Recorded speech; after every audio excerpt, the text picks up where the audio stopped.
Share market in Kannada ಚಾನಲ್ಗೆ ತಮಗೆಲ್ಲರಿಗೂ ಸ್ವಾಗತ. ಇವತ್ತು ಬಂದು 2 ಸೆಪ್ಟೆಂಬರ್ 2024.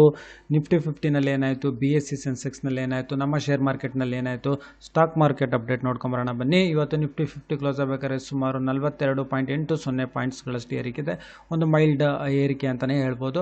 ಕ್ಲೋಸ್ ಆಗಬೇಕಾದ್ರೆ ಸುಮಾರು 25,278.70 ಪಾಯಿಂಟ್ಸ್ಗಳಿಗೆ ಇವತ್ತು ನಿಫ್ಟಿ 50 ಕ್ಲೋಸ್ ಆಯಿತು. ಅದೇ ರೀತಿ BSE ಸೆನ್ಸೆಕ್ಸ್ ನೋಡೋದಾದರೆ ಸುಮಾರು 194.07 ಪಾಯಿಂಟ್ಸ್ಗಳಷ್ಟು ಇವತ್ತು ಏರಿಕೆ ತೋರಿಸಿದೆ. ಅಂದರೆ ಕ್ಲೋಸ್ ಆಗಬೇಕಾದ್ರೆ 82,559.84 ಪಾಯಿಂಟ್ಸ್ಗಳಿಗೆ ಇವತ್ತು BSE ಸೆನ್ಸೆಕ್ಸ್ ಕ್ಲೋಸ್ ಆಯಿತು. ಹಾಗೆ ನಿಫ್ಟಿ 50ನಲ್ಲಿ ಯಾವೆಲ್ಲ ಕಂಪ್ನಿಗಳ ಶೇರ್ಸ್ಗಳಲ್ಲಿ ಏರಿಕೆ ಆಗಿದೆ ಅಂತ ಹೇಳಿದ್ರೆ, ಟಾಪ್ ಗೆನ್ನರ್ಸ್ ಆಫ್ ನಿಫ್ಟಿ 50 ಅಂತ ಹೇಳಿದ್ರೆ ಬಜಾಜ್ ಫಿನಾನ್ಸ್ ಇವತ್ತು ಸುಮಾರು 239.90 ರೂಪಾಯಿ ಅಷ್ಟು ಇವತ್ತು ಒಂದೇ ದಿವಸದಲ್ಲಿ ಏರಿಕೆ ಆಯಿತು. ಈ ಒಂದು ವಾರದಲ್ಲಿ ಒಂದು ಒಳ್ಳೆಯ ಏರಿಕೆ ತೋರಿಸಿದೆ ಬಜಾಜ್ ಫಿನಾನ್ಸ್. ಹಾಗೆ ಬಜಾಜ್ ಫಿನ್ಸರ್ವ್, HCL ಟೆಕ್ನಾಲಜಿ ಶೇರ್ಸ್ಗಳು, hero motor, Bajaj auto, SBI life insurance, IndusInd bank ಶೇರ್ಸ್ಗಳಲ್ಲಿ ಏರಿಕೆ ಆಗಿದೆ. ಹಾಗೆ ITC ಕಂಪ್ನಿನೂ ಅಷ್ಟೇ 510 ರೂಪಾಯಿಗೆ ಇವತ್ತು ಕ್ಲೋಸ್ ಆಗಿದೆ ಹೆಚ್ಚು ಕಡಿಮೆ. ಆಕ್ಸಿಸ್ ಬ್ಯಾಂಕ್ ಶೇರ್ಸ್ಗಳು, Britannia industries, UltraTech cement, Infosys, HDFC life, Adani port ಶೇರ್ಸ್ಗಳಲ್ಲಿ ಏರಿಕೆ ಆಗಿದೆ. ಹಾಗೆ SBIನಲ್ಲೂ ಅಷ್ಟೇ ಸುಮಾರು 6.55 ರೂಪಾಯಿ ಅಷ್ಟು ಇವತ್ತು ಏರಿಕೆ ತೋರಿಸಿದೆ. ಏಷ್ಯನ್ ಪೇಂಟ್ ಶೇರು ಇವತ್ತು ಏರಿಕೆ ಆಯಿತು. ಅಡಾನಿ ಎಂಟರ್ಪ್ರೈಸಸ್ ಶೇರ್ಸ್ಗಳು, Shriram finance limited, Titan, tech Mahindra, Reliance industries, Hindustan Unilever, Nestle India, FMCG ಕಂಪ್ನಿಗಳು, ಹಾಗೆ Bharat petroleum, Maruti Suzuki India ಶೇರ್ಸ್ಗಳಲ್ಲಿ ಇವತ್ತು ಏರಿಕೆ ಆಗಿದೆ.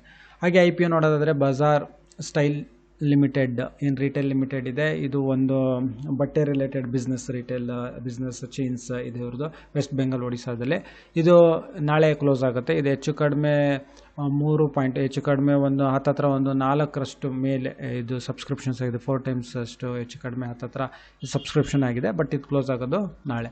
ಅದೇ ರೀತಿ ಜಯಮ್ ಗ್ಲೋಬಲ್ ಫುಡ್ಸ್ ಲಿಮಿಟೆಡ್ ಇದು SME IPO. Minimum investment 1,18,000.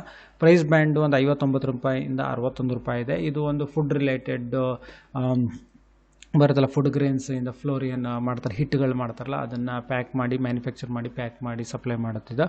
ಇದು ಬಂದು 4ನೇ ತಾರೀಕು ಇದು ಕ್ಲೋಸ್ ಆಗುತ್ತೆ.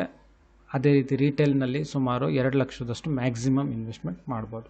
ಹಾಗೆ ಗಾಲಾ ಪ್ರಿಸಿಷನ್ ಇಂಜಿನಿಯರಿಂಗ್ ಲಿಮಿಟೆಡ್ ನೋಡೋದಾದರೆ ಇದು ಪ್ರಿಸಿಷನ್ಸ್ ಕಾಂಪೊನೆಂಟ್ಸ್ಗಳು, ಸ್ಪ್ರಿಂಗ್ಸ್ಗಳು ಮಾಡುತ್ತೆ. ಮೇನ್ಲಿ ದೊಡ್ಡ ಆಟೋಮೊಬೈಲ್ ಕಂಪ್ನಿಗಳಿಗೆ ಇದು ಸಪ್ಲೈ ಮಾಡುತ್ತೆ. OEM ಮ್ಯಾನುಫ್ಯಾಕ್ಚರರ್ಸ್ಗಳಿಗೆ ಇದು ಸಪ್ಲೈ ಮಾಡುತ್ತೆ. ಇದು ಪ್ರೈಸ್ ರೇಂಜ್ ಬಂದು 503 ರೂಪಾಯಿಂದ 529 ರೂಪಾಯಿ ಇದೆ. Minimum investment 14,084. ಹಾಗೆ ಇದನ್ನು ಇವತ್ತು ಓಪನ್ ಆಗಿರೋದು 4ನೇ ತಾರೀಕಿದು ಕ್ಲೋಸ್ ಆಗುತ್ತೆ. ಸೊ ಈ ವಿಡಿಯೋ ನೋಡೋದಕ್ಕೆ ತಮಗೆಲ್ಲರಿಗೂ ತುಂಬ ಧನ್ಯವಾದ. ದಯವಿಟ್ಟು ವಿಡಿಯೋನ ಲೈಕ್ ಮಾಡಿ, ಶೇರ್ ಮಾಡಿ, ಕಮೆಂಟ್ ಮಾಡಿ, ಚಾನಲ್ ಸಬ್ಸ್ಕ್ರೈಬ್ ಮಾಡಿ. ತಮಗೆಲ್ಲರಿಗೂ ತುಂಬ ಧನ್ಯವಾದ.